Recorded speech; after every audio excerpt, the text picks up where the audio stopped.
In the third chapter of the letter to Galatians, Paul writes to the Galatians that there is neither Jew nor Gentile, slave nor free, male and female, for you are all one in Christ Jesus.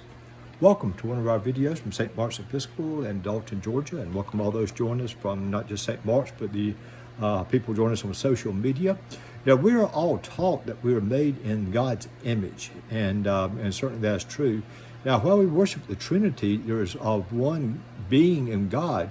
It is being has three equal parts: co-equal and co-eternal, in the Creator, the Redeemer, and the Sustainer. But we still believe in one God.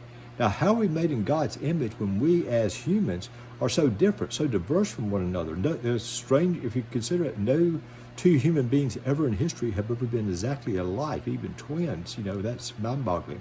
Well, I can't explain the mystery of the Trinity or many other explain why people are all so different from that in God's lessons. But there's maybe a lesson to be learned that we can learn from a group called the Amish. And all of us are familiar with what the Amish are, and we've seen them maybe, if not in person, then certainly on TV and movies.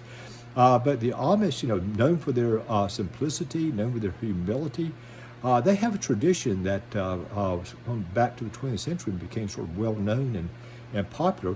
They make their dolls for their children, not all dolls, but some of the dolls for their children, with no faces, no hair, and no face features for them to play with. Now, this is sort of strange, but it is said that the Amish have this tradition in order to teach their children, that the lesson to their children is that all people, all are alike in the eyes of God, that God does not see the individual faces, but it sees all of us are alike in the eyes of God. Also, part of the thing is that no person is better than any other. So all of us are equal, all of us almost faceless in the eyes of God, and we shouldn't look for a difference. But, and we are told in both Exodus, the 20th chapter, and Deuteronomy, the 5th chapter, that we're not to make any graven image of anyone, and that's certainly part of the Jewish faith. In fact, the Jewish people would not even write the name of God for many centuries, and so it's part of the Abrahamic traditions to avoid making images of or speaking about God. But we take this that we're made in God's image. We're not sure what that image is, and because of that, we're tempted to see ourselves as different than others.